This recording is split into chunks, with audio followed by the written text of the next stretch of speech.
Welcome back to Forbidden Knowledge News. I'm your host, Chris Matthew, and tonight I'd like to welcome an awesome author, an amazing researcher of ancient history, ancient cuneiform writings, Gerald Clark. How you doing tonight, Gerald? I'm doing good, Chris. It's really great to be with you Yes. on our restart. We're gonna get it tonight, though. I can just tell. Hopefully tonight we'll be able to get it done. They attacked us last time, so positive vibes tonight. So let's start over. Let's start with your background again. Tell us what brought you down this path. Well, I guess that path started in about 2002. I'd never really been interested in history. I was doing some international travel. I got exposed to some people in Turkey that knew a lot about their culture, and I didn't know anything about it. And they knew a lot about us too. We were such a young country to them that we didn't really have a history that was significant, right? So I was sitting in this little restaurant, and I don't know if I've told the story, but and it was in the hills just north of Bursa, Inigal, Turkey, with my client there, and we were working together, and we were having dinner, and they were talking about some history, and I felt about, I don't know, Chris, about like that big, because these were important people to me, and I realized I wasn't interested in history. I was a hardcore engineer at the time, and it woke me up to start looking at the symbolism and what things mean. And the first thing I did was went to try to figure out a few things about their culture so I could share it with them next time I was over there, so that I didn't look like somebody who was really not respectful of their conditions, their culture, about their history. And that led me to, I guess, looking into writing a book on ancient technology. I was a technologist, so one thing led to another, and I realized everybody looks at Baalbek, Lebanon with the trilithon stones, or elsewhere where there's large blocks that we can't even move with our modern equipment today, and it makes you go, huh? We thought we were the penultimate of evolution, and we had the smartest and everything. We're the most technical. Well, there are things in our culture that we still don't know how to do that they did in past cultures. And that, as an engineer, to me was like, okay, that's a hard, tangible thing. There's something there, some technology that they had that we didn't have. And I think a lot of people are curious about that. So that kind of got me started, and one thing led to another. And I ran into all the writings that other people had done about our ancient past and started perusing through that. And I realized, well, if you can find the oldest writing, at least that we have, that doesn't mean it's the oldest. Start from there and see, what they had to say from their perspective. Get it firsthand, not filtered through culture. And that led me to the Sumer documents, the cuneiform documents. And the reason that happened is I was exposed to George Smith and his writings early on in my research, and realized this guy in 1870 or so was a preeminent archaeologist at the British Museum, was traveling back and forth to Iraq, this ancient area where they were finding this stuff. And I was fascinated by the story that he had told, finding this little dog biscuit and realizing it told the pre-flood story that led to his book called the Chaldean Genesis. And Chaldea was the biblical area of Iraq today. So, and when he wrote that book, it was 1871, I believe it was. It was, it was fully academic from the standpoint that I needed to see it from. And that led me to go, okay, well, maybe they didn't know everything about translating and all that back in 1871, even though they said they found dictionaries and symbol libraries and all of the things, they didn't find just some scattered records. They found whole libraries of stuff at Ashurbanipal's temple in Nineveh. So, and one thing led to another, and I started getting really drawn into that story because there was a nugget of truth there for me, and it made me start looking into whether what the Sumerians wrote could possibly be true, even though we treated it as a myth, right? Like we do the Greeks and everyone else, right? There's what we believe, and then the people that we conquered, what they believed was a myth, right? That's how it is. Yeah. And so I guess in about 2002 or so, I seriously started sitting down and gathering some research. And I started putting it together. And by 2004, I was writing my first book, The Anunnaki of Nibiru. In the background, I was an engineer still involved in venture-funded firms, where there are board meetings and other constraints that don't really allow you to ever talk about things outside of business for real, you know. I mean, some people would flippantly talk about it, but for instance, I was working, so you know the scenario. Number one, about 2004, the Ancient Alien series had not come out yet. Remember that? That came out in 2009. And so they weren't really talking about the Anunnaki. There were only a couple of people that were really getting lambasted about this point, and it was kind of a dangerous thing to talk about. Funny thing, Chris, I know I'm being kind of monologue-ish here, but I was at a restaurant in San Diego the first time I realized there were other people who thought about this crazy stuff other than me. And I was at this, and it turned out to be, it wasn't anybody from my company. It was a salesman for one of the tech products that we used in design software, was visiting me at lunch because, you know, I was part of their account. Anyway, so I had a scribed out genealogy table on, I don't know, the paper was about this wide, and it was like cardboard, you know, pretty firm paper. And I had taped together about 6 sections of it when I was putting together all these names from the Sumer account. And I had this thing tucked up, folded up in my carry bag that, you know, you run around with an engineer like that, or your little shoulder bag. And I had it in there, and just out of the blue, and I wasn't talking about this at all, this guy started talking about something about our ancient history and what he discovered and blah, blah, blah. And I looked at him and I was like, wow, I can't believe this conversation's happening. You know, it wasn't on the job site. It was out at a restaurant close by where everybody went to lunch. And I pulled that genealogy table out. I said, you know, I've been thinking about this stuff too. As a matter of fact, I think I'm going to write a book. That was the first time it ever occurred to me that that's what I was doing. And you gotta love those amazing synchronicities. Right. So it just pulled me in, like, I didn't decide that that's what I wanted to do. It just happened that way, right?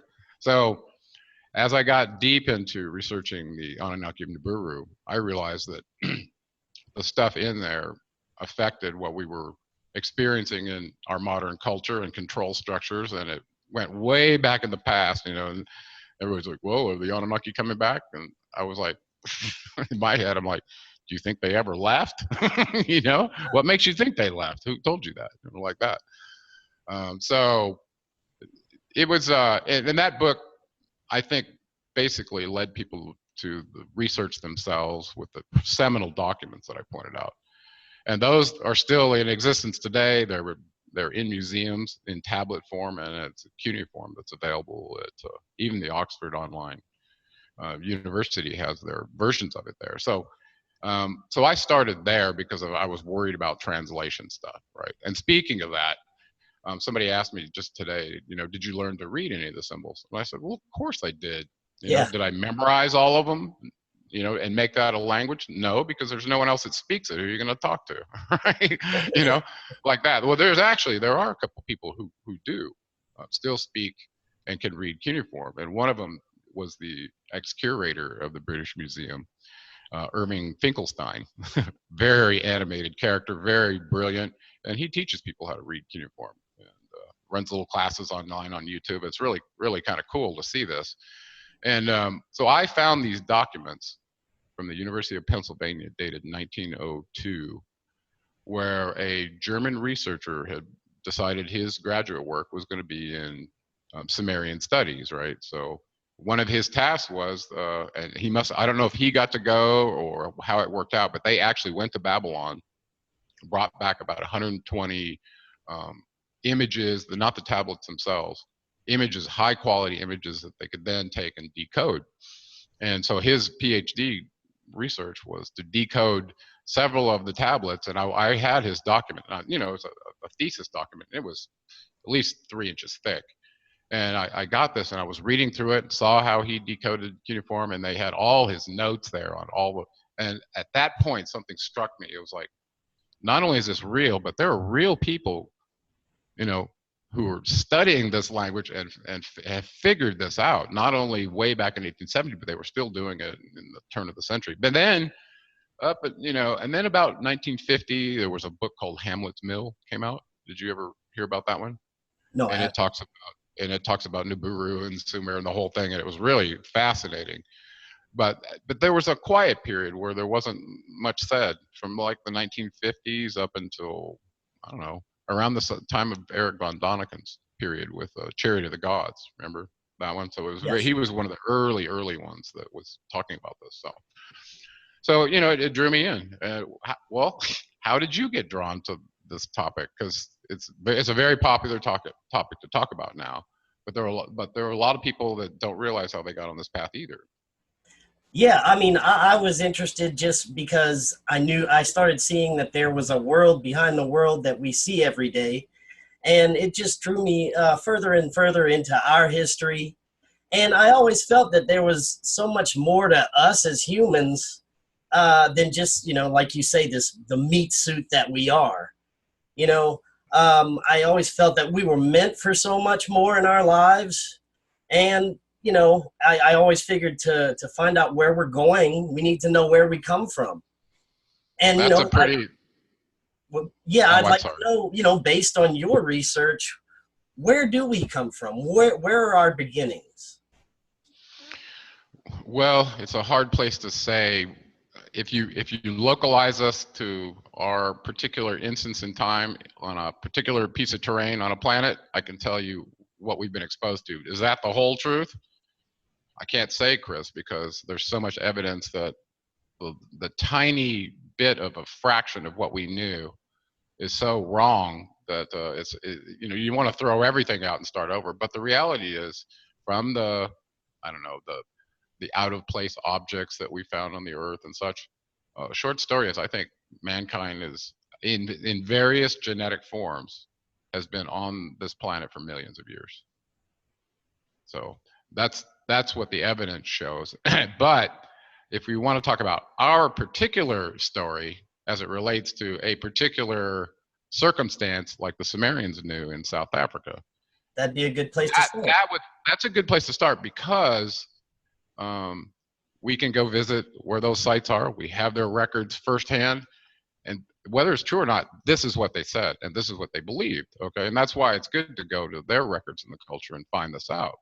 And in their records, this is not Gerald Clark saying this. In their records, in particular, the Atrahasis talks about mining in the South African region, and apparently that's been correlated with the Sumerians' kings list and such, which is hundreds of thousands of years old, to a place where they were, gathering gold around the Zambezi River. And we know there are thousands of mines down there. I mean, go watch the movie King Solomon's Mines. You think that there was a gold there. Well, who was mining it 100,000 years ago? And I stopped in my tracks and asked myself that question. Chris, as a person who's been told, Sumer's 3,800 BCE and Egypt's 3,100 BCE, and then, and the timetable just started going back and back and back to the point where, even if you were completely inculcated into the religious belief systems of many cultures, even the Christians believe, well, God created the world in 7 days, 4,000 years ago. That was a common belief for a long time, right? Right. And so all of a sudden, all of this cultural lies and morass is lifting the veil with physical evidence that, is repeatable all around the world. So you're forced to face the truth ultimately. And one of those truths is that maybe the Sumerians, who said that a race of very advanced beings that were visiting the Earth created them through a genetic hybrid experiment in South Africa in order to replace miners who they had already working. And this is exactly what it says in the Atrahasis account. And they name names and they name people on the councils. And the bottom line is they messed around with genetics. They were very advanced. And this isn't the first time they've done this in the colonization of another planet to create a hybrid force to work for them. We just happen to be just now, Chris, figuring out that we are the indigenous population that was invaded by an advanced species, like what happened in every encounter in Guns, Germs, and Steel by Professor Diamond. When advanced meets primitive, the relationships get formed, and if somebody's on the outside looking in, they would go, well, you enslaved them, okay? Right, so it was slavery. So this brings up a really, really strong issue for us. Imagine you wake up and you're in this terrain model playing some game, right? Like in the Hunger Games, and all of a sudden you find the boundary of the fence where you can't go out anymore, right? That's your boundary. That's your limit. You thought you were free inside this cage or this thing you called life, the simulator, until you found that edge, and you realized you've been herded in there like a sheep. And as long as you think you're free, you'll act like you are, even though you're being used for a purpose beyond yourself, like a pawn. Okay, well, that's exactly the situation for mankind, and many movies have pointed that out. Well, if you think about back to this idea of hybridization, I want to talk a little bit about that. Yeah. In the threat briefing report that I posted on my YouTube channel, and not only the report but the analysis, it was very clear that the Anunnaki, who the Sumerians claimed did all of this, didn't originally come from a place where we thought they did. They had a long history through the galaxy with other races and through other wars, and occupy a sector of our galaxy that's not just Nibiru. Okay, they apparently are part of the Alpha Draconis Alliance, and they have relationships with other alien beings that are also here on this planet that they work with. Okay, so there's hierarchies of aliens way above us, and we are the dumbed down, hybridized slave workers that replace the Ajiji miners in South Africa. And we have genetic evidence of this, about the genetic Eve and genetic Adam study pointed to South Africa approximately 200,000 years ago, where the Y chromosome mutation and the X chromosome, or the mitochondrial DNA and the X chromosome decay functions, they know what those are over time. And it led right back to not only the same place in South Africa, but approximately the same time as what the Sumerians claimed, that the Anunnaki created these hybrid beings in South Africa, which they knew was them. And they knew they were created to serve the Anunnaki and had no problem with that. You know, I'm sure there were outliers and, and revolutionists and all that, but for the most part, the entire civilization was set up to serve them in the central ziggurat temples that every city had. That is fascinating. Now, that being said, they have different races, but these are just advanced humans or humanoids. Well, according to there's two sources I have for this, of the number of kind of races that have been here. Listen, I wasn't thinking about that. What I was thinking about the Anunnaki, I mean, they kind of, all their depictions of the Anunnaki in the museum in Baghdad and all that, they look very humanoid, bipedal and symmetrical along a vertical plane. So, two sides are symmetrical, two arms, same number of fingers. Some of the beings were shown as having 6 fingers, but even the picture behind you on that one showing, it looks like Enki sitting there seated in that picture behind you. Yes. If you count their fingers, they had the same number of fingers, toes. They looked a lot like us. Yes, they were bigger, but they looked a lot like us. But in these threat briefing report, and this is a document that's also available that I put in the link, and it's massive. It's hundreds of pages long. According to them, there were more than 50 races that have visited this earth. And of those, many of them had a policy that they don't impede with the indigenous population. They don't interact with them. It's just kind of a galactic rule. You can't mess with the indigenous, right? The Indigenas. Well, other ones don't respect that. Yeah. And according to this document, there were 6 of those races that were having direct interactions with mankind through their governments and such, and 3 of them were very hostile to mankind. Okay, so some of them were benevolent toward us, and they didn't want to see us wiped out or bad, come to us. Where the other ones were more about, it's like that movie Jupiter Ascending, where they viewed the Earth as a resource to be mined. And every bodies and body parts were included in that. Okay, and that's the mortifying part about our situation, is that's never changed. That's true. There are apparently large value dollars put on eyes and organs and things that perhaps another alien needs to be able to interact with this environment. So those are big time on their market. So we're on the list. We're part of their business, okay? And that's where it gets very frightening. So I'll summarize what I know from the threat briefing report. In there, The Anunnaki started in the Lyra constellation during the Lyran Wars, and they were considered kind of Nordic looking, blonde hair, blue eyes. They looked a lot like what we call the Nordics now. Well, they eventually migrated through this war. Some of them landed on Nibiru, some of them landed in this Alpha Draconis complex, and they apparently had Cygnus and Orion and Sirius too. They occupied those as well. So you see these alignments of the Giza complex with the stars, right? And everybody thought it was Orion. Well, go check again. It's Cygnus. Orion's pretty close, but Cygnus is exact. Anyway, so they say they came from there. Okay, go ahead. No, so these entities that you say kind of broke the I guess the rule and interacted with humans, were these the ones that were worshipped as gods through the ages?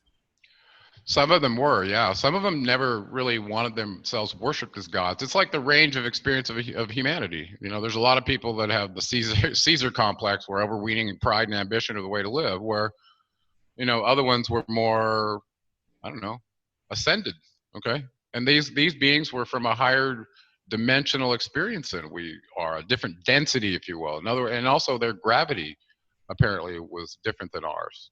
Okay, so, and I did a series on gravity. I want to get in what that is. But imagine you created a hybrid species and you didn't factor in the exact effects of gravity correctly, such that the DNA could adapt and the being could be whatever orientation it needed to be in the three-dimensional space. And for us, bipedalism is kind of unusual, right? If you look at the animal kingdom, there's only a few that do that.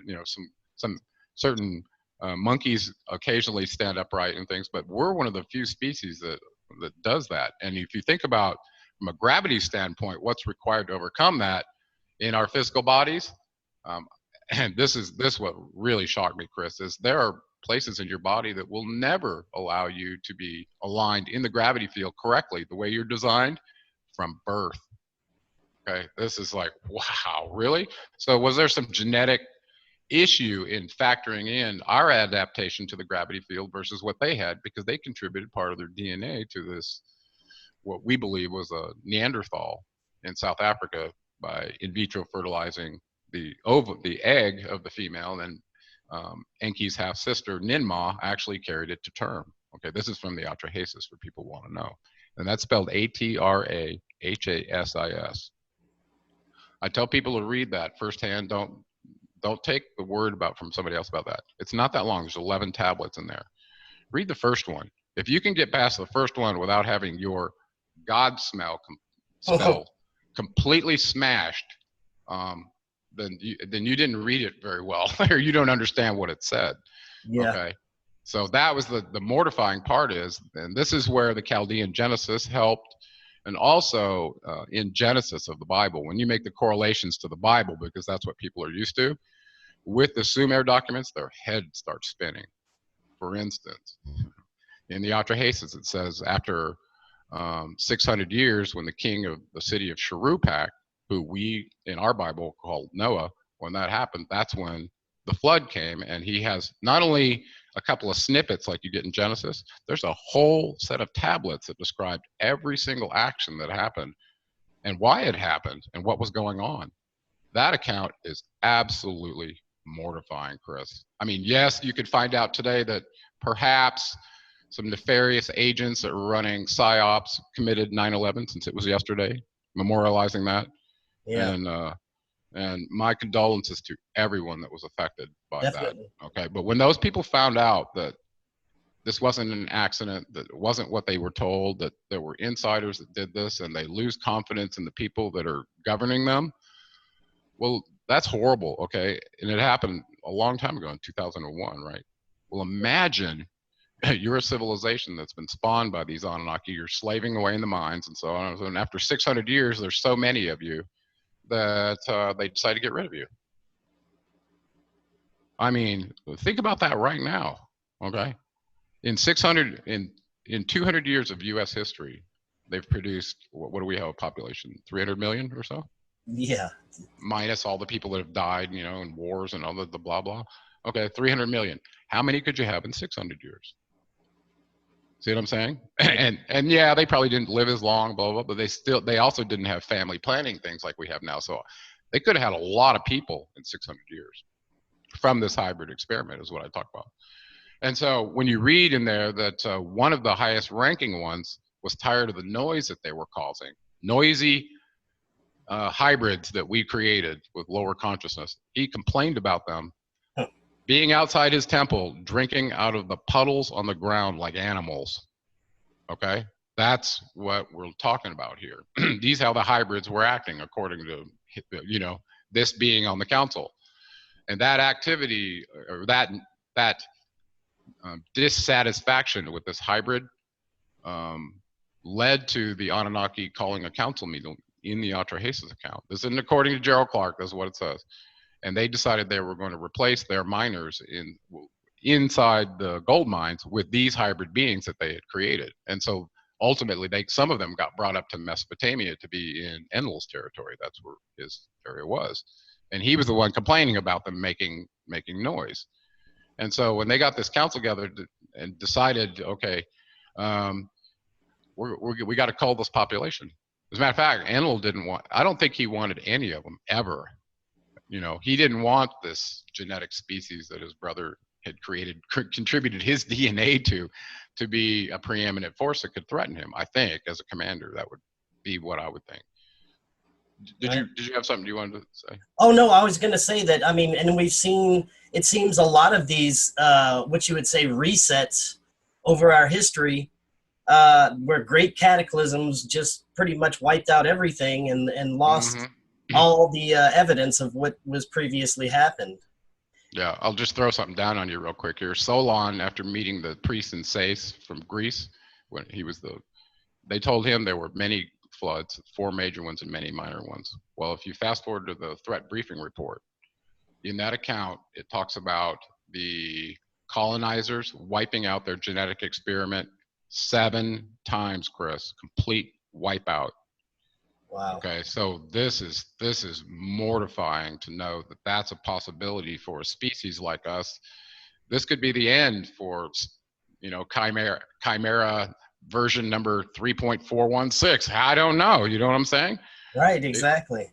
So anyway, that was heavy to process early on, finding out that the Bible had been borrowed from the Sumer docs in large part, and misconstrued as well to, you know, promote which of the gods they were worshiping. The ones in Mesopotamia, since they were there, were the, you know, they ended up being the ones that showed up in the Bible. Okay, so you have Yahweh and Bel, Moloch or Marduk. Okay, and then you had Adonai, and you had Enoch. All these characters that you turn out, there's a cross correlation with the Sumer docs with who they really are. Right. Okay? And you know, I was going to ask you about some of the key players in this. You know, maybe from the original names onto what we saw later on, maybe throughout Egyptian mythology and so forth. Yeah, I would just say I can do that. And as soon as you get past Greece, Rome, and into our more modern era, and you start going, oh my God, they were there, they were this place here. That means they're still, where are their symbols? Oh, they're still here. They're still running things. So when you start getting to that place, that's when your network starts going bad and stuff. And we will definitely get to that next. That's on my list. So yeah, so let's do a little name thing. And I want to encourage people to look at a genealogy table, because you hear these names, they're not normal names that you pronounce and use in our modern language. And so they don't ring a bell, okay? But if you tell them in a name of what they were used in a particular culture, they go, oh yeah, I know that one. But they still don't get that these names came from earlier times, and they didn't have the same lifespans that we had. This is hard for people to grasp, okay? Yeah. I mean, in the Greek mythos, the gods were immortal, okay? And many other ones as well. Well, what does that mean? Immortal relative to us? Because we only live maybe 100 years at max, okay? They said they made our DNA so we could maximally live on 120 years. That's what's in the Sumer docs. Well, guess what? That's in the Bible too. If you read in Genesis, it talks about man, blah, blah, blah, and they live maximum 120 years. Well, they programmed our telomerase to have a decay function so that our genetic material decays and we only last 120 years. But what if that wasn't the case and your telomerase never caused shortening of your telomeres? You would not age. That's physical science, and there was a Nobel Peace Prize issued in 2009 to 3 scientists who discovered that. So look up telomeres if you don't believe that these beings could live a long time. And also in the Sumerian Kings list, many of them lived. Yeah, I was just about to say that the King's List, hundreds of thousands of years, and yeah, well, people talk about that. It's very interesting if you really study that King's List. The before their great flood, okay, and I tried to correlate that with the flood that they talk about in the Bible. This one looks like it was different than the one. Remember, we were 4 major ones, okay, meaning it probably covered practically the whole surface of the earth. Well, they had one in their account in the Sumerian Kings List, and it was I think it was right before Gilgamesh, as I remember.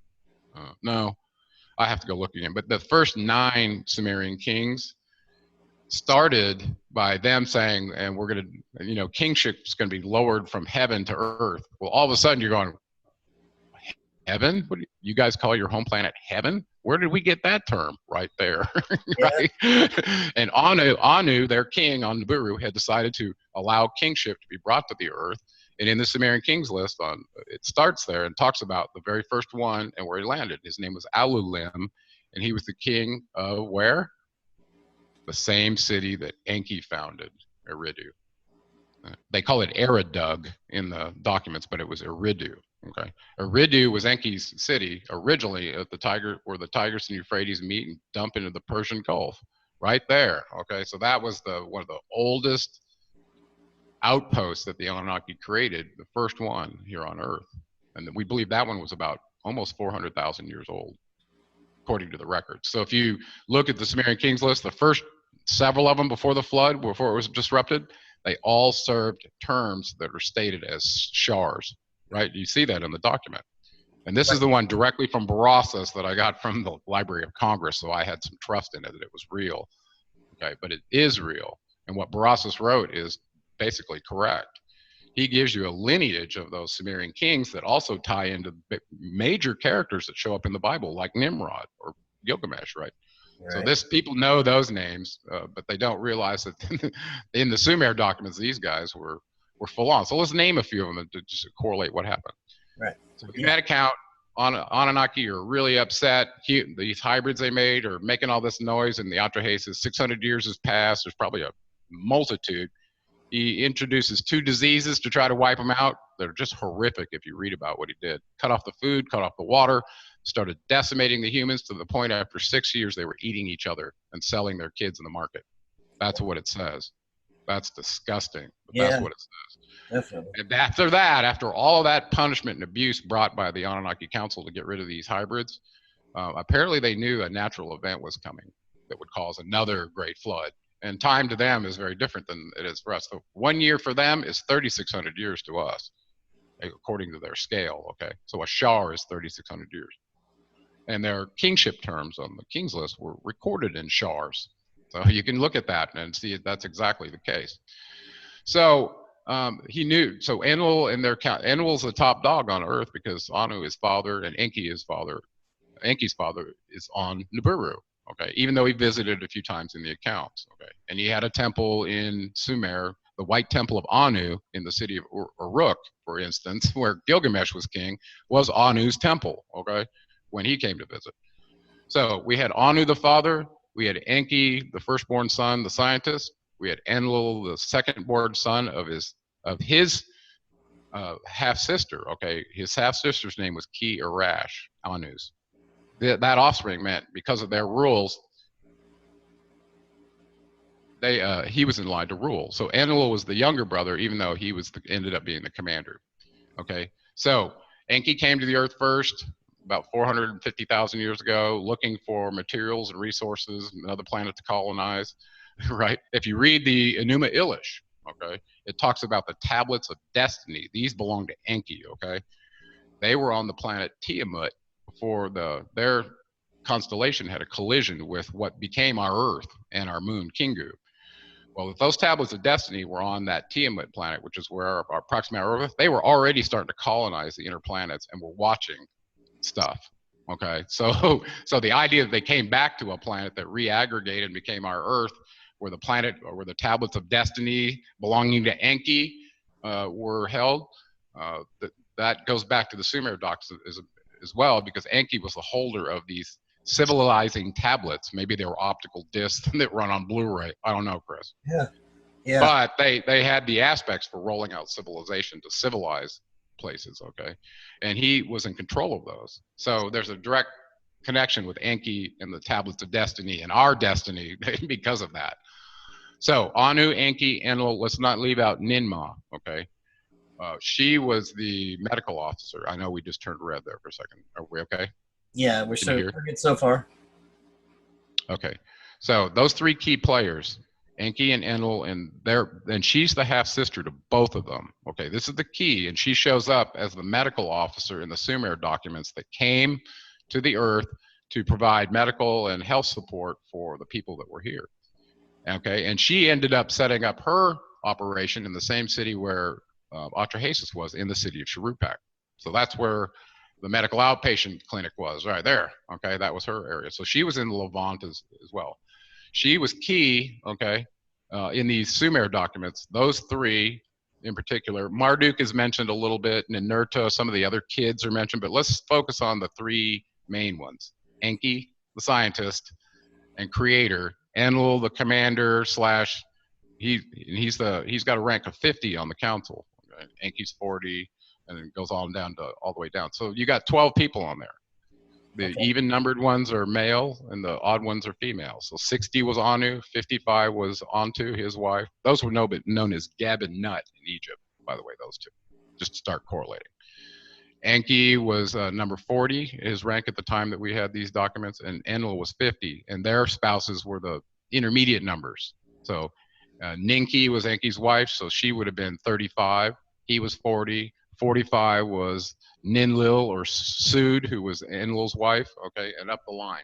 So these are the highest ranking ones on the council. Okay, we can talk about all the other ones too, but these are the ones that are, essentially setting the direction of the council decisions, right? Okay, so we have Enki and his sister Ninmah that were ordered by the council to go create a hybrid replacement. So I focused in on those two because if that's the case, then the DNA that we have came through at least partially from them. Okay, so it's worth knowing that. I mean, it's like if you were to go get a genetic test today and say, well, who's my father, right, or like that. Well, the reality is I focused on the Anunnaki. Even though there's these other races, they put their genetic mark on us. And that's exactly what the Bible says. We're created in our image and our likeness. Well, that's, we are hybrid Anunnaki, whether we know it or not. And we are created in the likeness of them. Okay? Not some reptilian-looking thing or anything else. We were created in the likeness of them. And that picture directly behind you with Enki sitting there, yes, his DNA is who you were created after the likeness of. And Ninmah, who is known as Belet Ili, the womb goddess, known as Isis in Egypt. Okay, she had many, many names. Okay, but she is a key seminal character because she was the half sister to both of them, meaning she could produce the offspring kings that would be on the throne. You had to have an offspring from your half sister in order for this to be real, not your wife. That's their rules, and it had to do with preservation of mitochondrial DNA. Now it seems which the female contributes in the process. It seems that of the two brothers, Enlil and Enki, that Enki seems to be the more compassionate.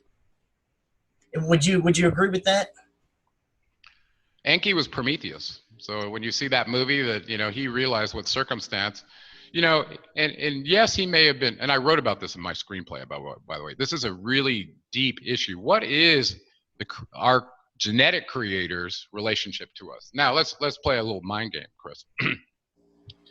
If you knew the scientist who first genetically caused a cloning of Dolly the sheep, and he actually did it to a human, and that human was you, and you grew up and found that out, and found out, well, he's done this for millions of other people too, not just me. So I got a daddy complex now because it's like,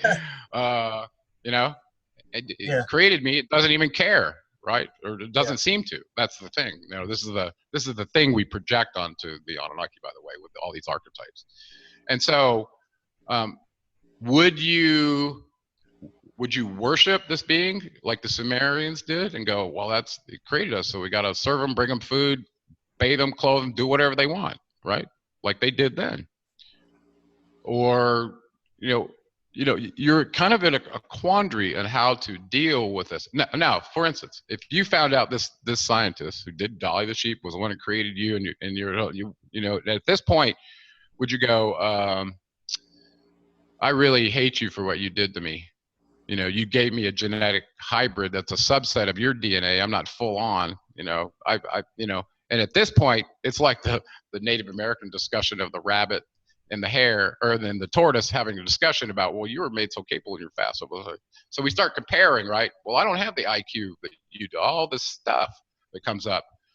And this created a real mental issue for me in realizing that you could play victim and go, well, we were enslaved, we were treated to this and da.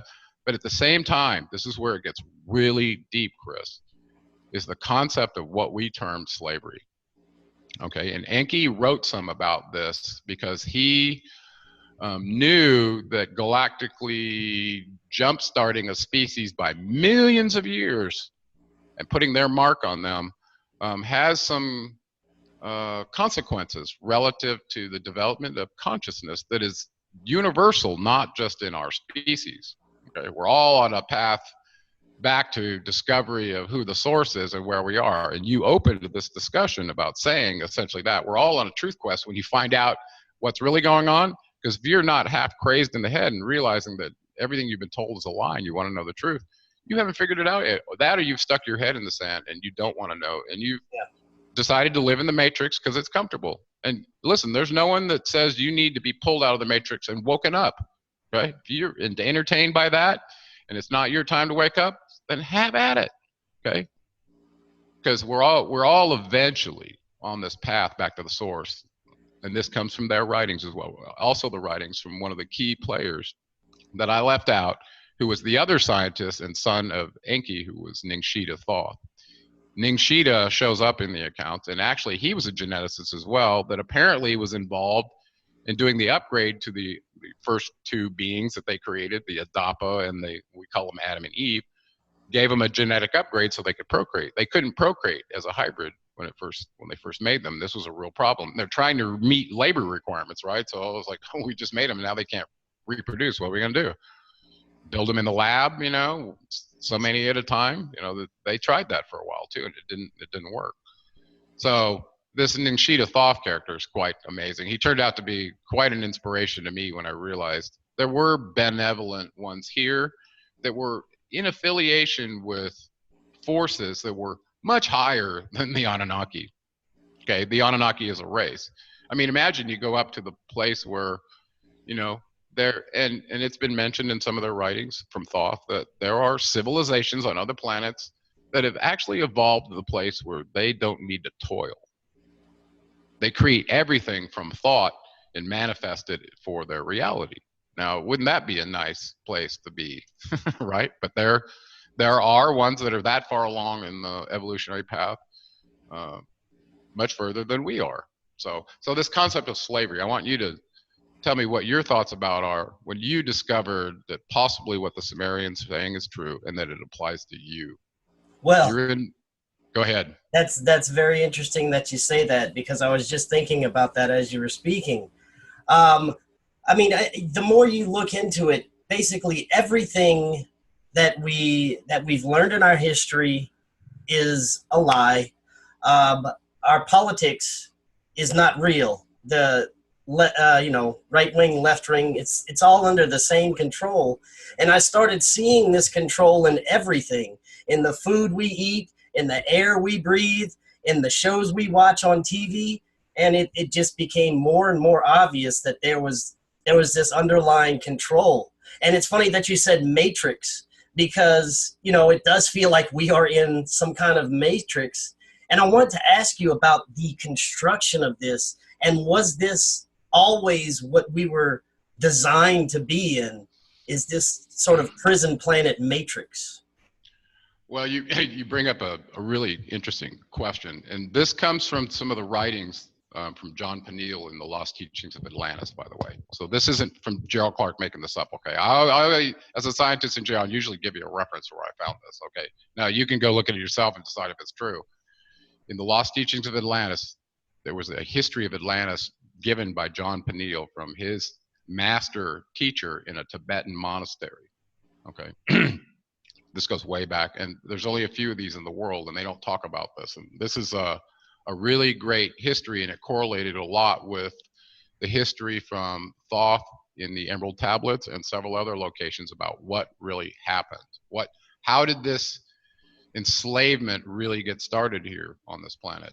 Apparently it goes back a long time, a long, long time. So in that story, and I'm going to try to summarize this the best I can, and I think it's important to know this because of the dimensional boundaries and everything that gets crossed here. Apparently, there were beings that were affiliated with Thoth's group long before Atlantis when they came here. And they were so advanced that they didn't even have to take on a body form, unless they wanted to. And part of their trip was going to different dimensions and times and locations and trying on the material forms of what they could instantiate there to have that experience. They were having, I don't know, kind of like a VR, virtual reality experience like we try to do in games and such. They were doing this by having material instances of themselves show up on various planets. The ones that came to the Earth and did that took on various forms, according to this writing. They took on animal forms and all different kinds of forms, okay? And their consciousness could be in that, even though they look like an animal, they were actually a very advanced being just having that experience in that form. What they didn't count on was by materializing into a certain dimension as that form, that they would get possibly entrapped in that form and could not get back to the place where they were not an instance of material, okay? So back to the source place where they were. They didn't know in their dabbling that this could happen, okay? So apparently the first wave of these beings that Thoth talks about in the history, and Thoth was the master, the master teacher to this Atlantean monastery, according to their records. And his last incarnation to them before Babaji was Jesus. They call him the same being, and I totally agree in my genealogy table. So for those of you who want to know, I believe that Thoth Ningshita is the Jesus archetype, and he was more than, I don't know, probably 500 archetypes and incarnations in our experience when you look in the incarnations of the Buddha. He's talking about 500 of them. Well, you know, Thoth talks about descending into the halls of Manti over 1,000 times to reincarnate to be here in this experience for us every 100 years. So I was like, okay, well, maybe that's true, right? Right, and so Thoth is essentially here to help us, you know, sort of escape this matrix in a way, or at least awake us to what, you know, who we are. Well, let me continue that crazy story. So in that process, the second wave came to try to rescue the ones that got trapped in form and couldn't get back to, because they were like, well, they are us, even though we could, you know, let them have their karma for what they did, but we can't stand by and let this happen. So they came to find those beings that were trapped in form, and then they gave them the choice whether to become back to what they were or to stay, okay? And for the ones that they could find, was the problem. And so there was a whole search team from the domain forces that came to the Earth to find these beings that were trapped in form to rescue them.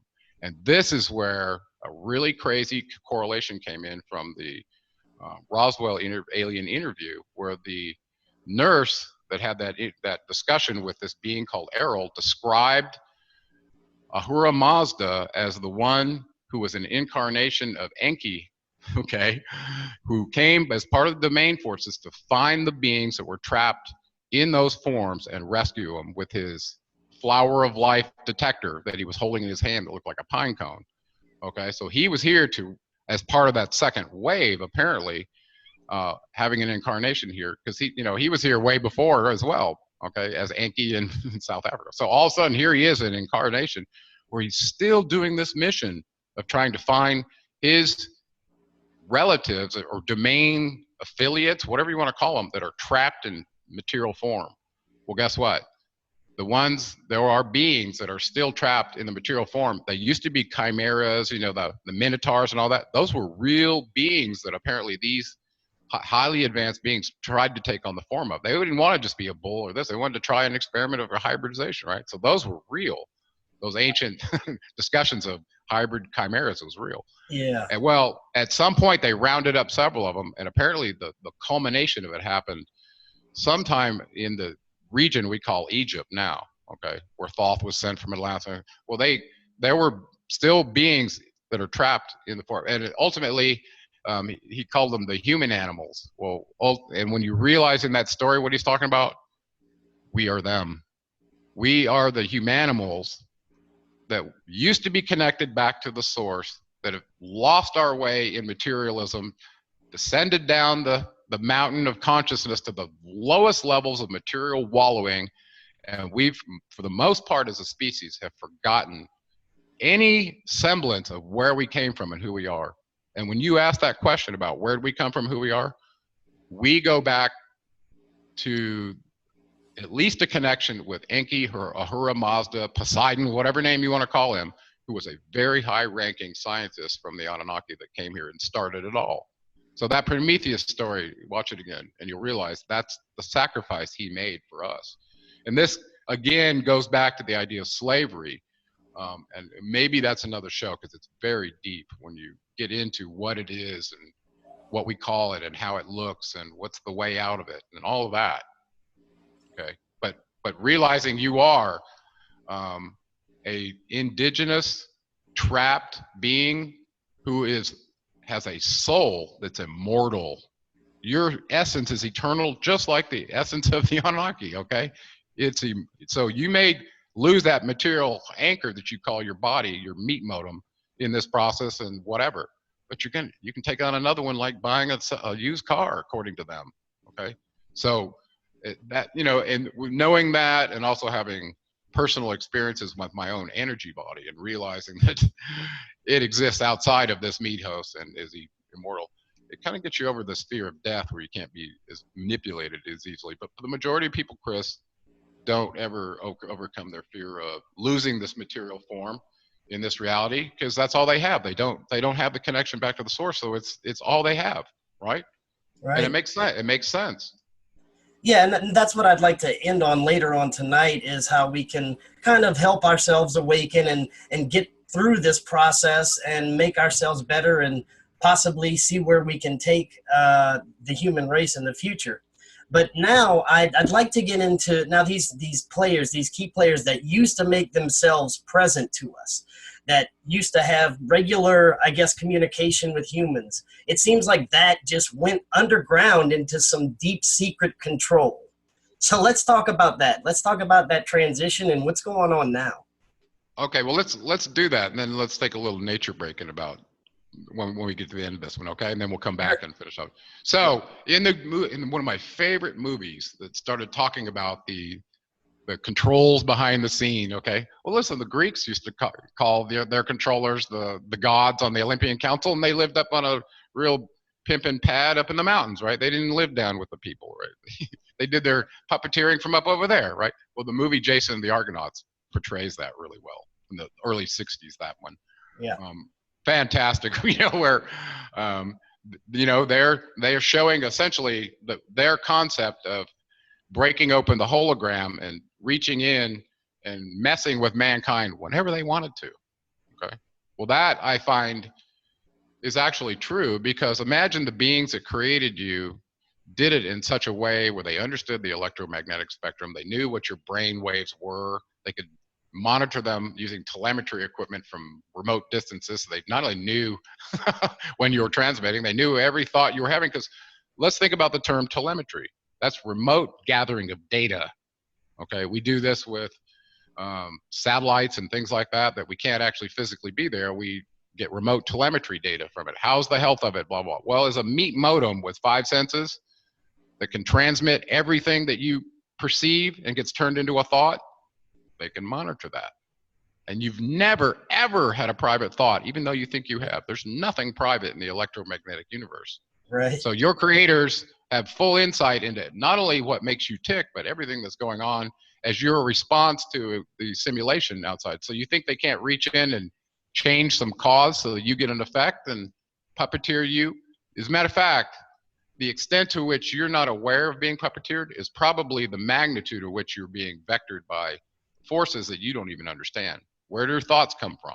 Is it just, so when you start realizing that thoughts can be put in your head, images can be put in your head over the electromagnetic spectrum through your meat modem, you start questioning, is this my thought? Is this and when you finally get to the battleground of thoughts in this process for yourself, where you recognize that your brain is a computer that can turn on past and future, but you bring it into the now and it's useless, right?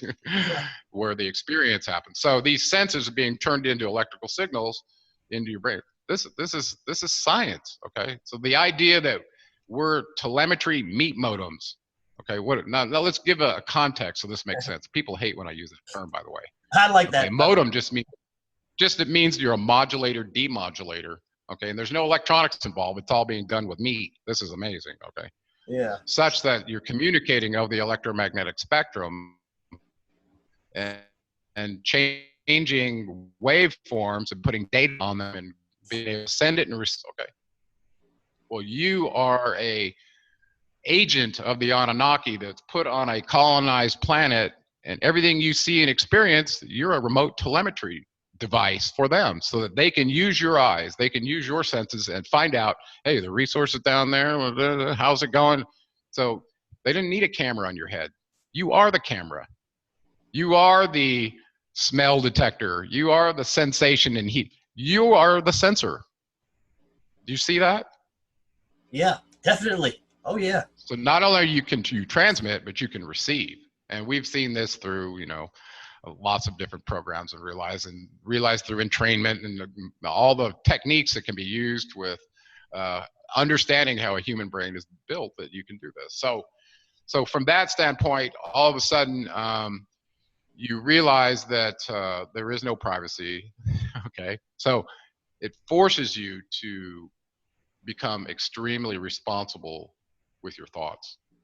So if you choose to put your eyes on this and well, that causes me to be all about that, but it's not good for me and separating me from my internal energy, and this is the part that people don't get, is if you don't have a connection to gravity, the sensation of your higher energy self, your chakras, this is all woo-woo talk, okay? And it doesn't ring true with them, okay? But if a person can have an experience such that they know that A, they were awake, and B, that they were conscious and rational, and that they existed apart from this, okay, not just in thought, but in reality. If they could have that, they would know that this is temporary and that this is all a game, that we're infinite beings having material experience, and the game would be over, okay?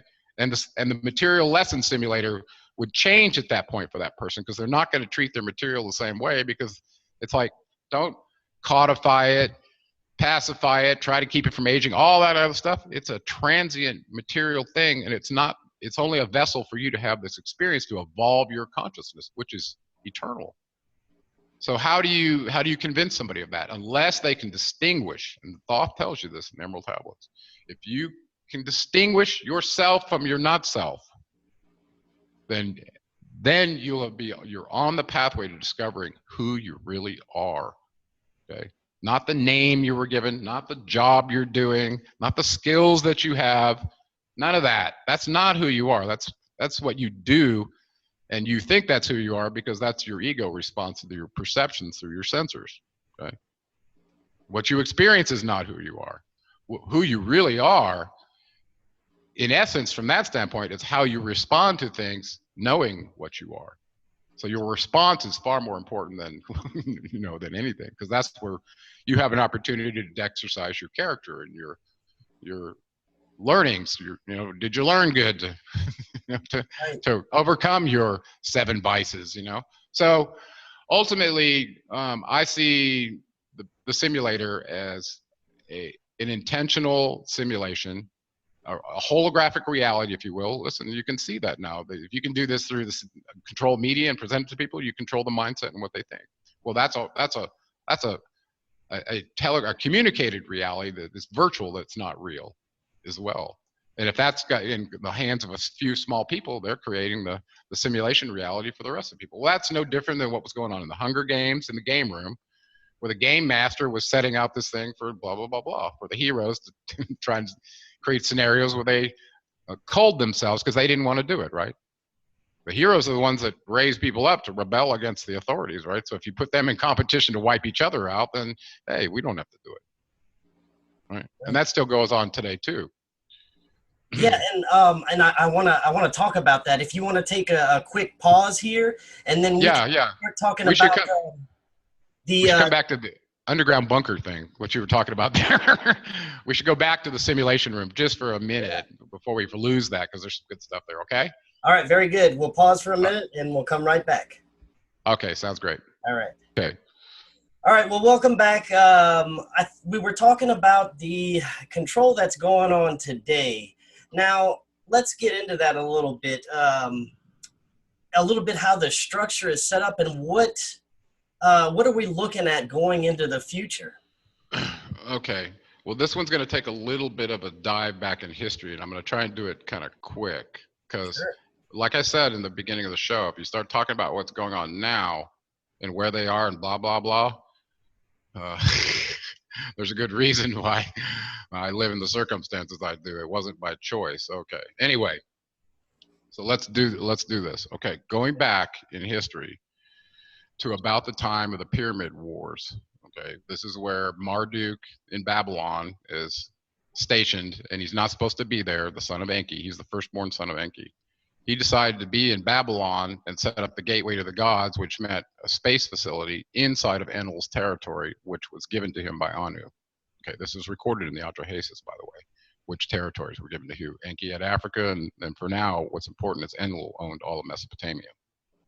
Even though Enki had his Eridu temple there, he got to keep that, but that was not his domain anymore. Marduk, his son, had no business being up there, and he went to war with Yahweh, Enlil. Okay.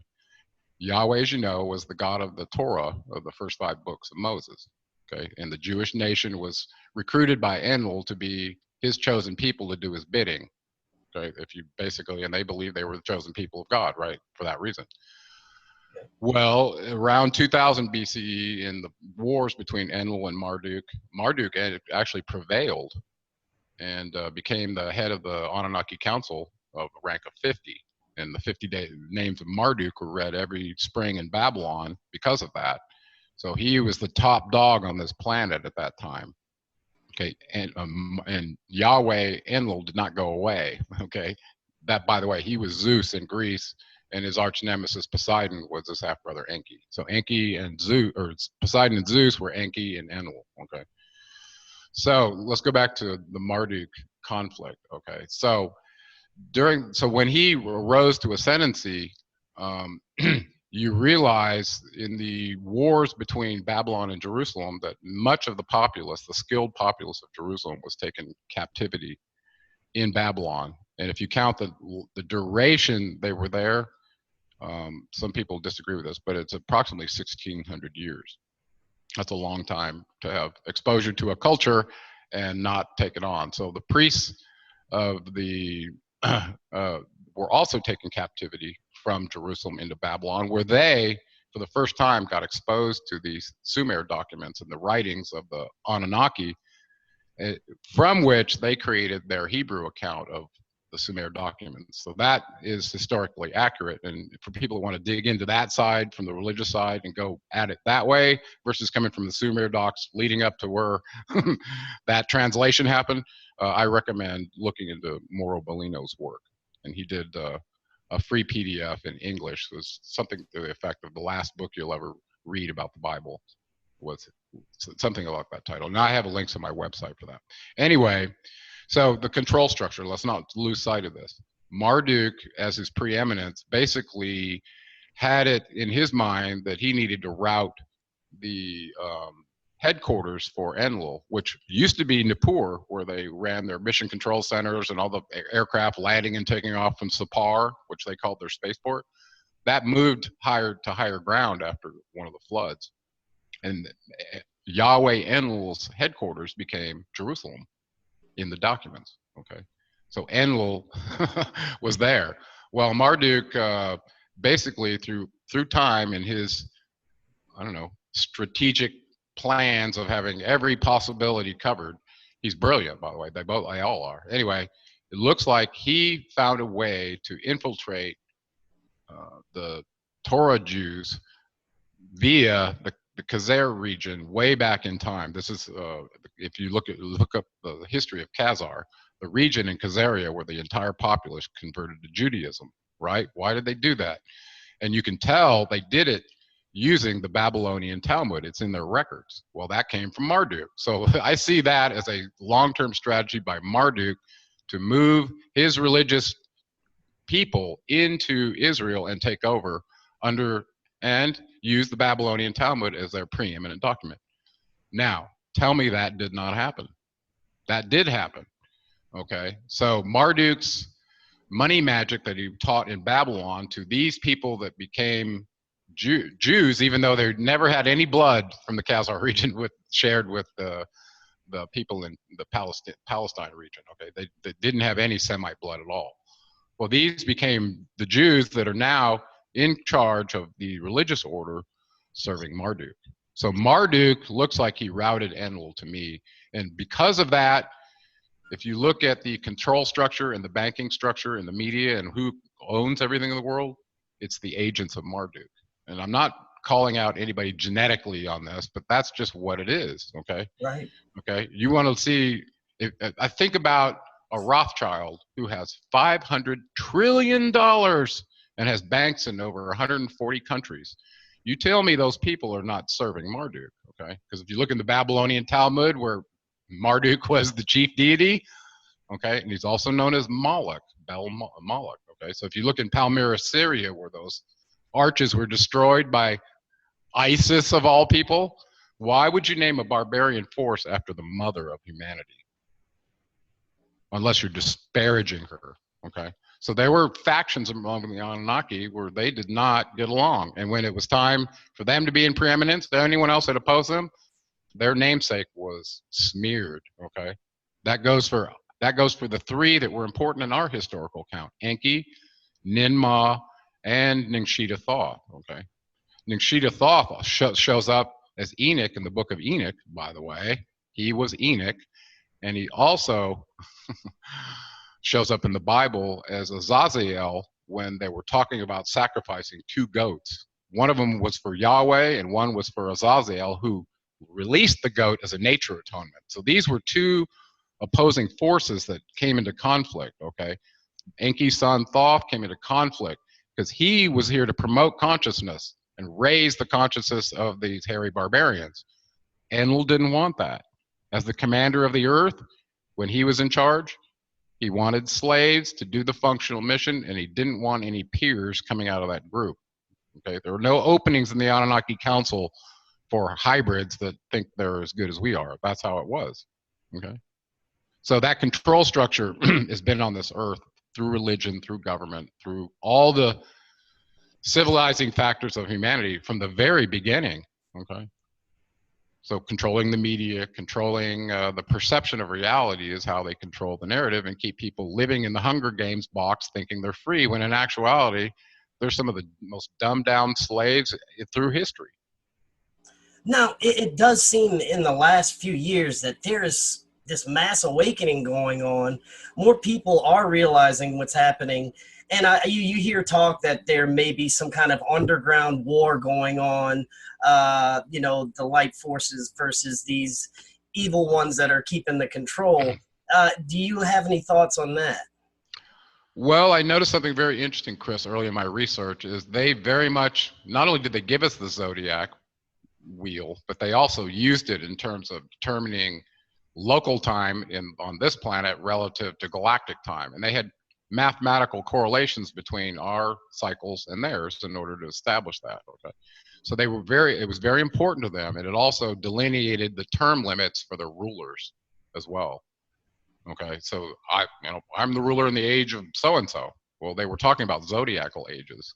Okay, so every zodiacal house change, there's a possibility that you could see, and this is about 2,000 years. Okay? If you use the equivalent model, it's 2160. It's 72 degrees times 30 degrees in a slice of the house, right? So there's 30 degrees sliced up in 12 segments to create the zodiacal wheel in the equivalence model. But that became an issue between Marduk when he was asserting himself and determining what the right time was in the age, right? So this is where the archaeoastronomy comes in. And so there's another transit model that's called the actual transit, which the Hindus use. So so the zodiacal times can change per house. Well, if that's the case, I did this to go back and see if what Thoth said was true in the Emerald Tablets relative to when he built the Giza complex. And he tells you in the history of those tablets that after ruling Egypt for 16,000 years, blah, blah, blah, and he left Atlantis from his father's direction, Enki, 50,000 years ago. You do the math, that's 34,000 years ago, approximately. Well, if you rewind the zodiacal wheel using the non-equivalence house model, you'll land exactly in the house of Leo, right? Which we know the Sphinx is based on a lion, and the face on it, he said, was his. Okay, so Ningshita Thoth's face is on the Sphinx in the age of Leo, but it turns out you got to wind it back twice to get there, not 10,500 years, okay, like several people have done. And they've ignored these writings, even though they looked at the erosion on the Sphinx. Well, maybe it's been here longer than 10,000, we don't know. Okay, well, in the writings, that's what he says. Okay, so let's get back to the control structure. So we're starting to see these factions between the Enlilites and the Enkyites in terms of how they deal with the hybrids that they created. One wanted them to, do the work, but also knew that they were created from an eternal sun soul spirit that could evolve. So they had to take into account this concept of the evolution of consciousness. Okay, and I take you back to the Garden of Eden, where Enlil and Enki were both represented there in the Eridu gardens of, where they were experimenting and looking at these two first hybrids to see if they could procreate. Okay, that's where the story came up, where Enki, being this wise scientist, was saying to one of them, no, if you eat that, it won't kill you. It'll give you an awareness of consciousness like what we have, right? And who decided, no. Yahweh Enlil, God, the God of Moses, told her, no, if you eat that, you will surely die. Right. Right? So one of them was lying. She ate it and she didn't die. She became aware that she was naked, as representative of a reflective consciousness that comes with intelligence. Okay. Right. So why would you deny that to somebody unless you wanted them to stay a slave? And then complain about them being so barbaric and animalistic that they're drinking out of the puddles in front of your temple naked like animals. Okay, so you can't have it both ways, right? Yeah. So they were in conflict. So I see the entire game, Chris, as the battle over the control over the evolution of the slave hybrid species consciousness. Because as soon as they wake up, like what's happening right now, this conversation we're having right now, if people realize that you're in a slave box and you've been told you were born in the land of the free and the home of the brave all your life to brainwash you, and you realize this, that's what causes revolutions. And listen, control structures and governing forces that are using you for skilled labor and adding efficiency numbers to how good you get this and do that, they don't want those, because those are very disruptive, and that means they got to put it down. Put down the revolt, right? Over and over and over again. How many times has that happened through history? Okay. Yeah. So they don't want, so you can't have it both ways. You either have to let them govern themselves as free, independent beings, or you keep them dumbed down to where they don't know they're slaves and they think they're, they think they're free. And so that's changing right now, isn't it? And why? Why is it? Well, in that zodiacal wheel, I calculated the age of Pisces, the very beginning of it was at 26 AD. Now, if you add the transit time for that house going forward or backwards, you end up at 2012 BC or 2012 AD, which is the beginning of the age of Aquarius, according to, if you use that house model. Well, do you think that's a coincidence that Thoth Quetzalcoatl's countdown calendar from 3114 BC to that date was exactly a Mayan sun count, 5,000, about 5,280 years or whatever it is exactly. I'm doing this from memory. So those two coincident to this very special age of Aquarius, and that means it was destined for a period for higher consciousness, but at the same time, the control structures that were here, that were embedded, well, let's call them the old dominion forces. Okay, there's the domain forces that want higher consciousness, and then there's the demiurgus forces under the old commander of the earth, and apparently in alliance with Marduk now. I think Marduk and Enlil have formed a cooperative agreement. Okay, you get this region, I get this region, because I know if we go head to head, what's going to happen. Right? So according to that, if you want to identify where they are, and this came from Enki's anonymous message that I posted on my YouTube channel and on my website, and it does correlate with what's happening, is that Marduk appears to have taken over Europe. He's clearly running the religious factions in Israel and the government. And so where's Enlil? Well, he was the god of America for a long time, right? Well, until about 1895, it looks like, when the Christian god took over the highest figure in the Masonic order. Whereas it used to be the master architect, who was Thoth, who brought the mystery schools to humanity in the first place. And this comes from the commissioning by Poymander in the Secret Teachings of All Ages from Manly P. Hall. If you read that, you'll see that Thoth was commissioned by higher entity beings. You could call them cycle masters, you could call them whatever, to lead humanity through the dark ages until they were at the age of where they were supposed to wake up to their higher consciousness. Because that is part of the Creator of All's destiny for their beings and their souls, not their material form, but for their souls, is to everyone returns back to the source eventually. Okay, so we're on that path. The Anunnaki are on that path. And so right now, it looks like, from what I can tell, a lot of that wake up has to do with either genetic latent circuits that the Anunnaki built into us. And you can look and read about those in my book, or you can read about what Timothy Leary said about our latent DNA circuits. So whoever our geneticists were built us in a way that didn't ignore the evolution of consciousness. And this was a big problem between Enki and Enlil. They fought about this when Enlil found out about this.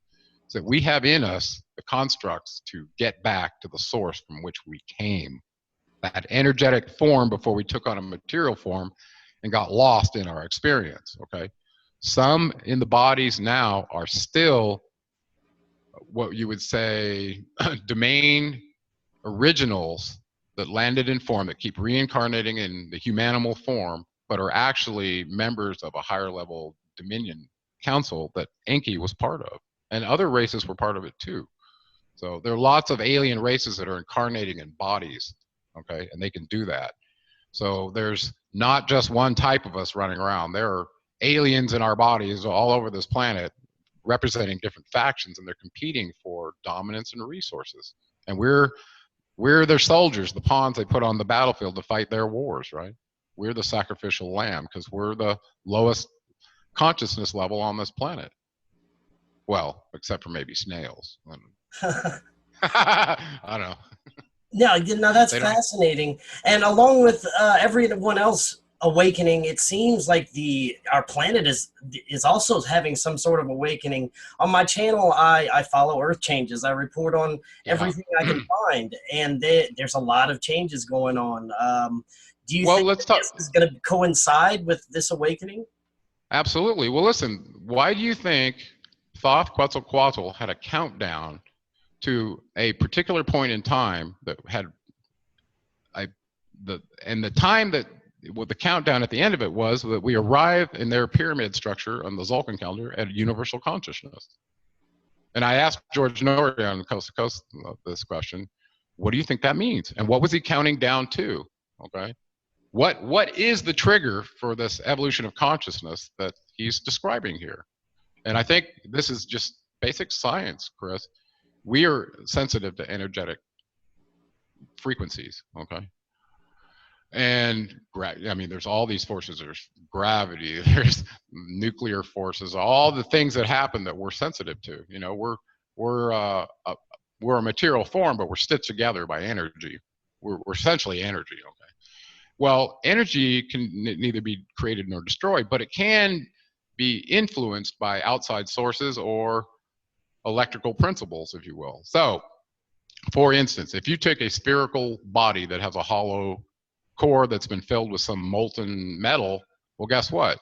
When energy hits it, frequencies hit it, it causes a standing wave resonance that we call the Schumann resonance. Okay, and it's simply a function of the geometry of the planet and blah, blah, and the speed of light. Okay, it's really pretty simple. The circumference of the Earth and the speed of light.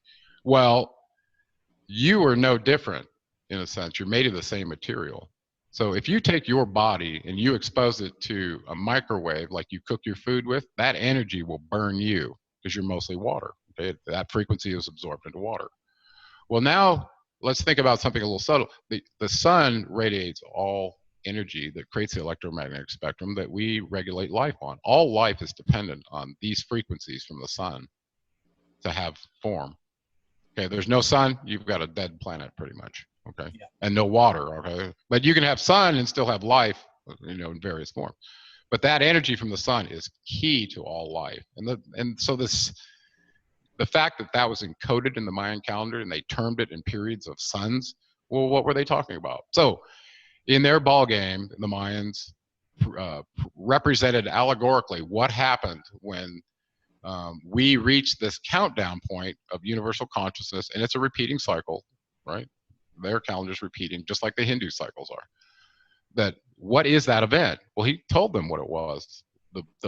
Our solar system goes through the dark rift. That's what they believed. Well, what's the dark rift? That's the galactic equator, the center of our equator.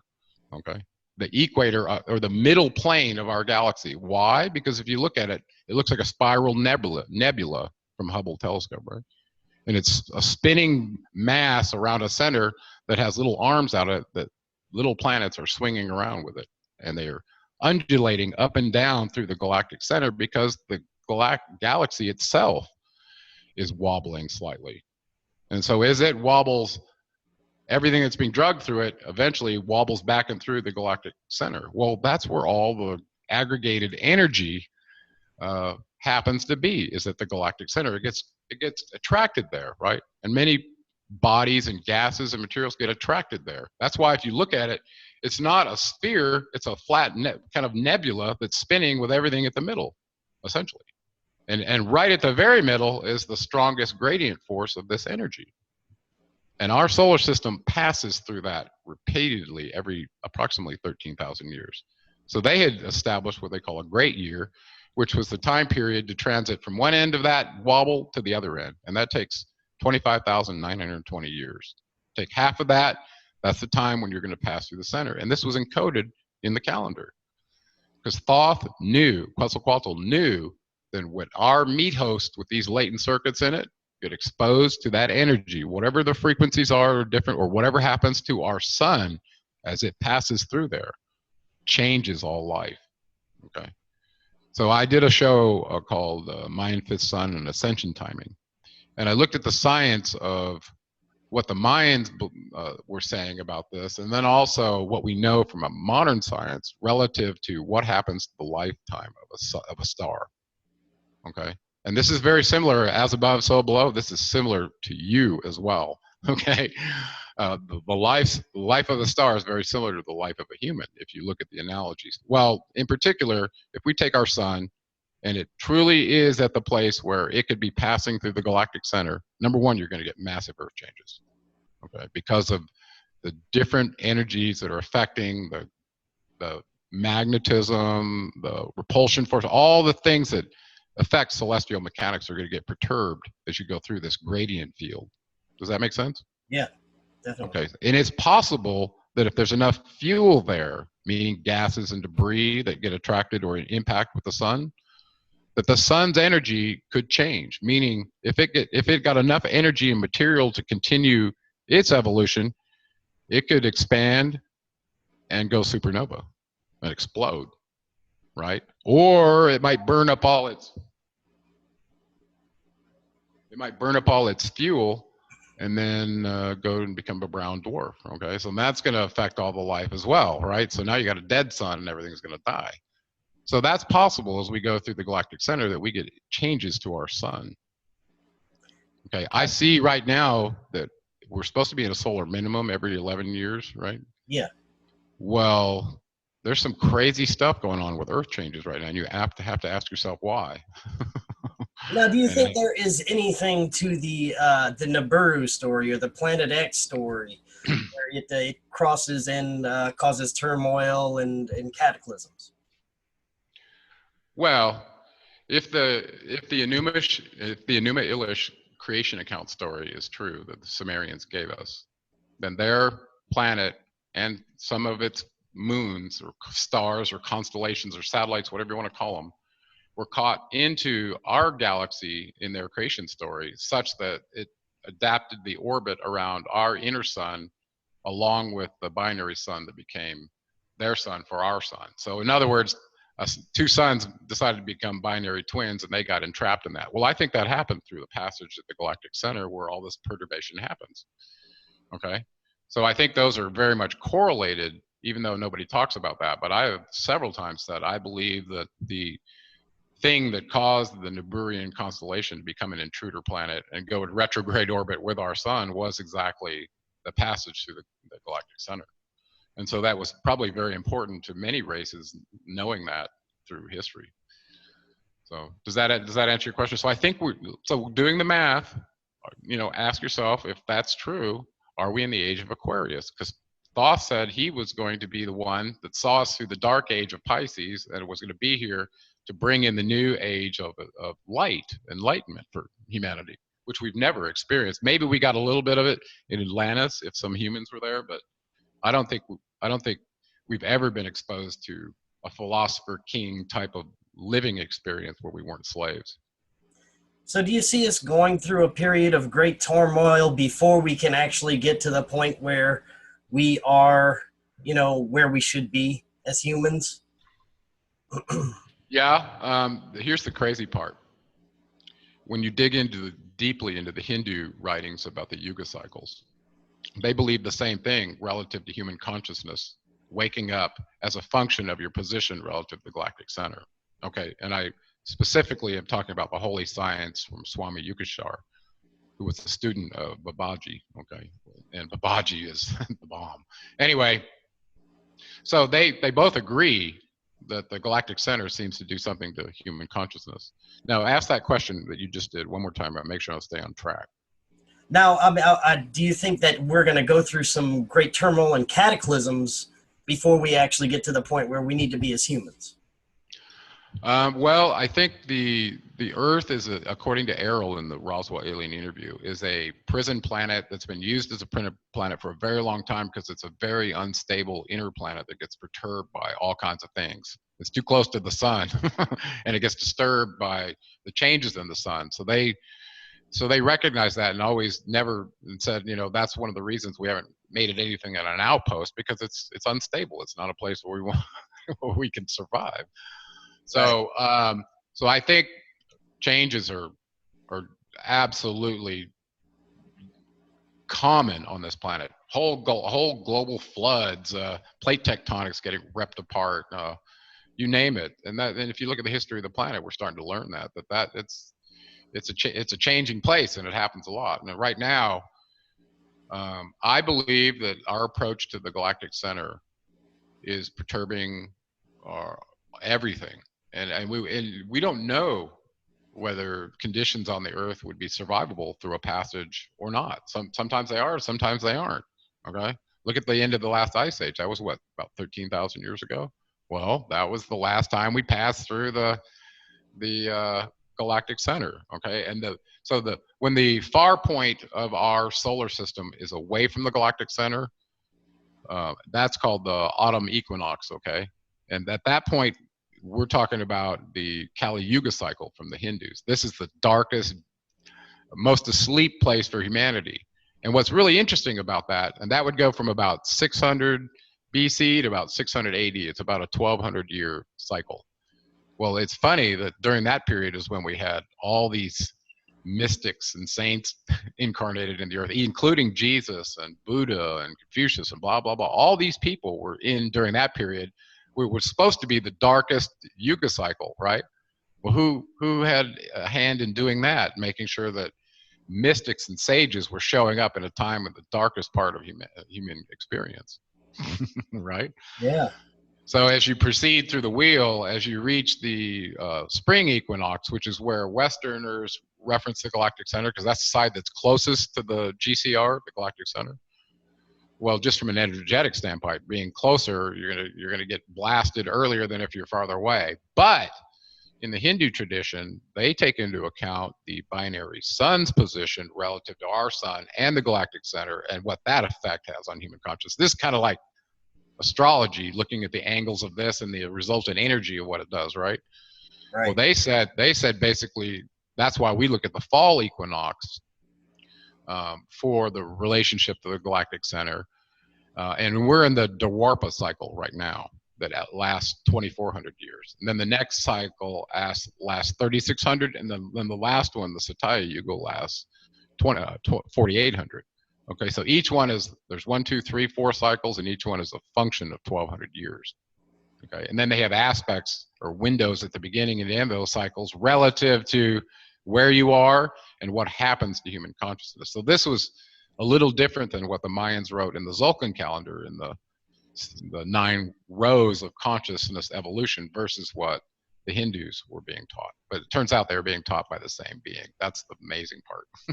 Yeah, it is. So, yeah. So I think all is possible here right now. I mean, including a global flood, sudden shaking of the earth in a response to the galactic gradient if we were passing through something, an impact with some debris. Look at all the debris that's showing up coming. Oh, these asteroids are coming in, and we're seeing them all the time now. Well, we're in the galactic center where all the debris is, okay? And so we should expect to see a lot more, right?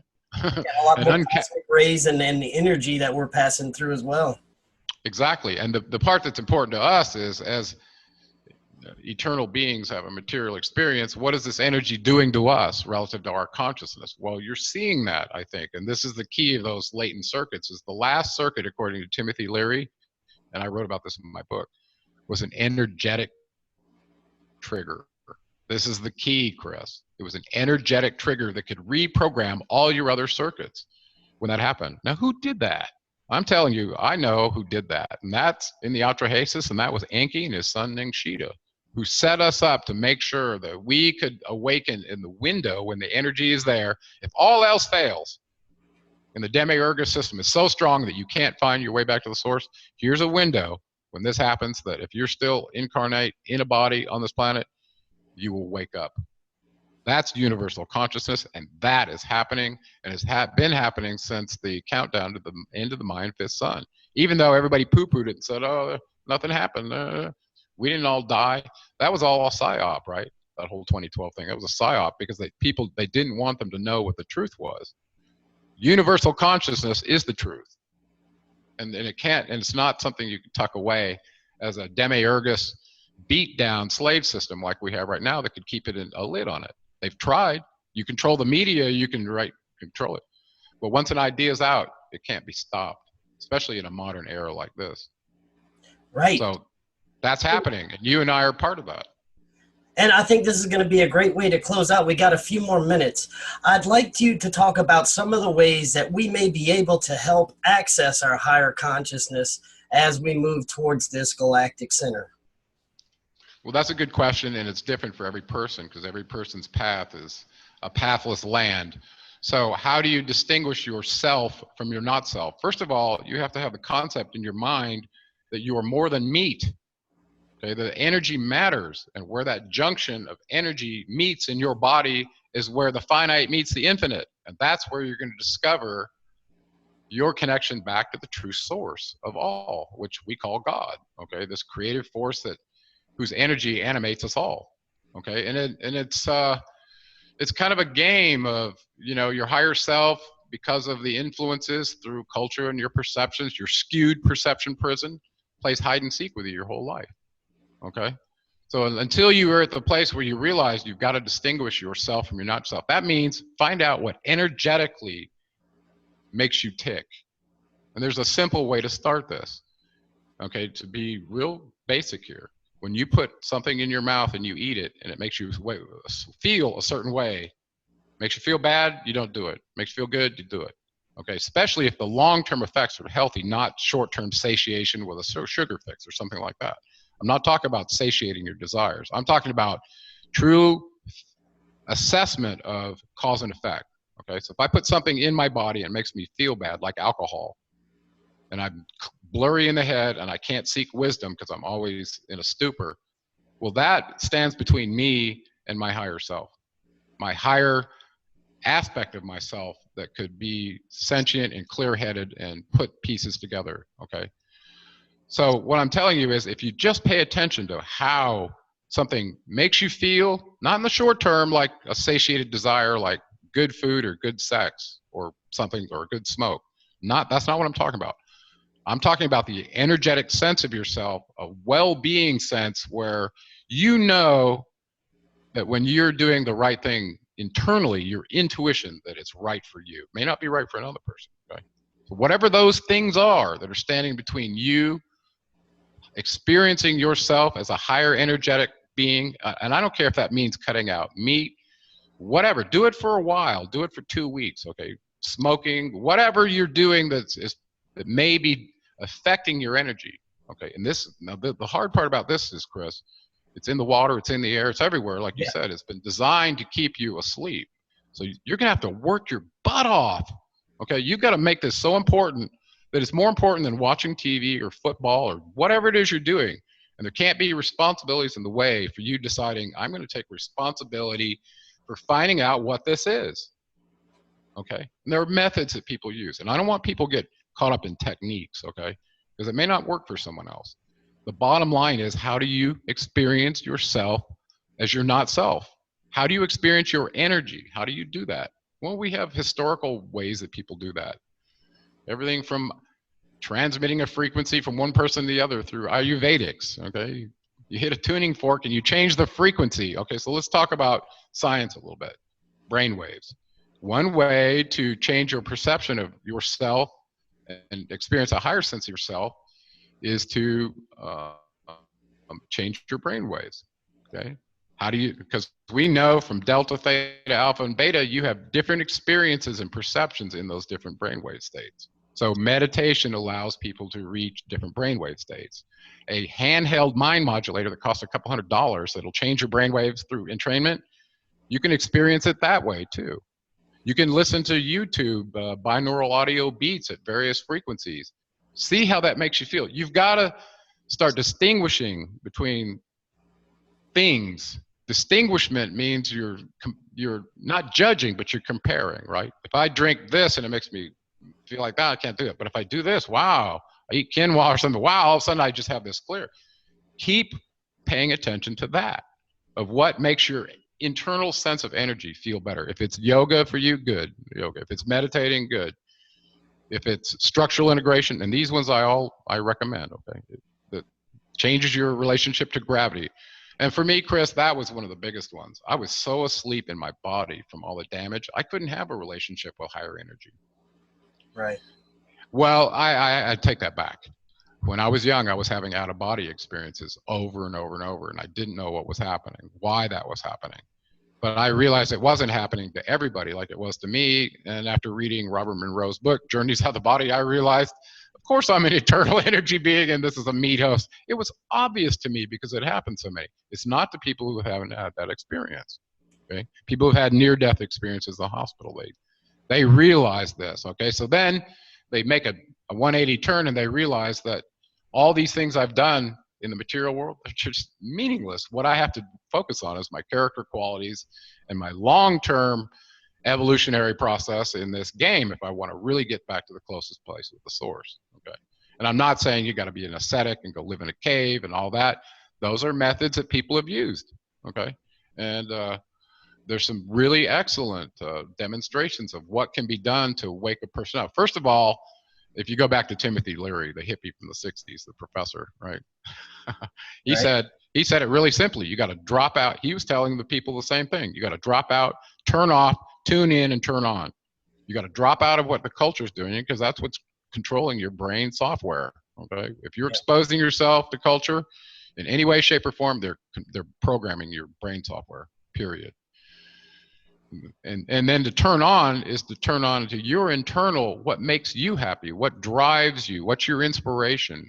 Okay, and as long as those desires are leading to your higher expression, where you're finding your passion and sharing it with your fellow beings so that it's edifying them, you're on the right path. And that path will lead you to, ultimately, all of us are predestined to reach enlightenment. It may take many, many incarnations and lifetimes, but we're all at a different place in that process, a cumulative spiritual mass that may allow a whole bunch of people right now to wake up, which is what we're seeing. So breath work is absolutely brilliantly important when you understand the electrical body. For instance, in yoga, there's a tradition of the Ida and Pingala nadis in your nose, which turns out from a structural standpoint is where your sphenopalatine ganglia. A ganglia is a nerve complex. And those places, those nerve complexes up and down your spine, we call them chakras. Those are places where energy is having an experience or a conduit inside of you. This is where you're I talked about meat modems, okay? A modem is a modulator and a receiver. In the receive side of interacting with the electromagnetic spectrum, you have a construct in you that can do that, and that's your chakra. So people talk about, well, how do you have a chakra awakening kundalini experience, okay? Well, that just simply means that you've taken responsibility for that energy in your body. You release it from the lowest ganglion of empire in your tailbone, and all of a sudden it starts traveling up and trying to open up all the other ones so it can have a full experience with you.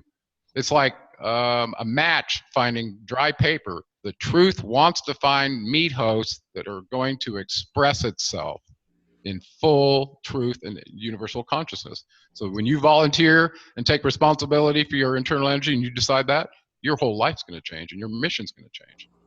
Okay. So looking into Kriya Yoga, how to breathe to activate your energy. There's ways you can breathe in 5 breaths, Chris, playing with your energy that can knock you on the floor. You'll pass out. It's so strong if you know what you're doing.